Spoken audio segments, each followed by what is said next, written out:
Permanent లోకం ఉంది, శాశ్వతమైన లోకం ఉంది, అదే పరలోకం. ఆ పరలోకం ఎప్పటికుండే లోకం కాబట్టి, దేవుడున్న లోకం కాబట్టి, ఆ దేవుడున్న లోకానికి చేర్చడానికే యేసు ప్రభుల వారు ఈ లోకంలో ఉన్న ప్రతి ఒక్క మనిషి కొరకు, ఈ లోకంలో ఉన్న ప్రతి ఒక్కరి కొరకు తన ప్రాణాన్ని పెట్టాల్సి వచ్చింది. ప్రేమ వాళ్ళరా, ఈ లోకంలో ఉన్న మనిషి పాపం అంటిపెట్టుకున్నాడు, దోషాన్ని అంటిపెట్టుకుని కన్నుమూసి ఈ ఆత్మను నరకానికి చేర్చుకుంటున్నాడు. ఆ తరుణంలో యేసు ప్రభు వారు గమనించి మనం చేసిన పాపల కొరకు ఆ శిలలో ప్రాణం పెట్టి రక్తాన్ని కార్చి ఆయన చనిపోయి సమాధి చేయబడి 3 రోజులకు తిరిగి లేచి ఒక మాట చెప్పాడు, నేనే సత్యం, నేనే జీవం, నేనే మార్గం, నా వల్ల తప్ప ఎవరు ఆ పరలోకానికి రాలని సెలవిచ్చాడు. ఈ లోకంలో ఉన్న ప్రతి ఒక్కరు పరలోకానికి చేరాలంటే క్రీస్తే మార్గమై ఉన్నాడు.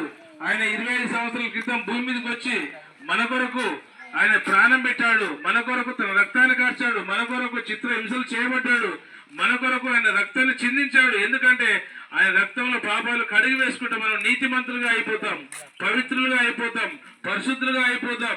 అప్పుడు మన పరలోకంలో అవకాశాన్ని మనకు ఏర్పాటు చేశారు. వాళ్ళరా, యేసు మతం కాదు, పరలోకానికి మార్గం అని గమనించండి. ఈ లోకంలో నువ్వు మరణించక ముందుకే గమనించుకొని బాప్తిసం తీసుకొని రక్షణ పొందుకొని మరి యేసుక్రీస్తు పట్ల కృప చూపి మరణించేంత వరకు క్రీస్తు కొరకు బ్రతికి క్రీస్తులో కన్ను మూస్తే నీలో ఉన్న ఆత్మ, నాలో ఉన్న ఆత్మ పరలోకానికి చేరిపోతుంది. యేసు ప్రభు నాకు ఏమొద్దులే అనుకుంటే, మరి ఒక బాప్తిసం నాకు వద్దులే అనుకుంటే ఈ యొక్క ఆత్మ నిత్య శిక్షకు వెళ్ళిపోతుంది.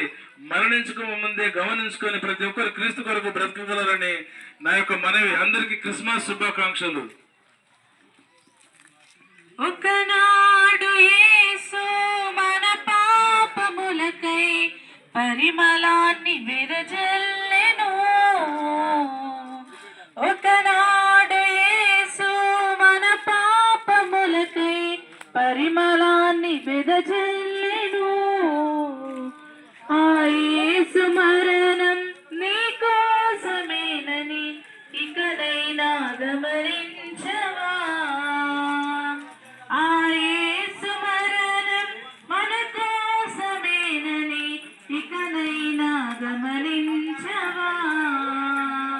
పువ్వుకెంత పరిమళమా, ఒకరో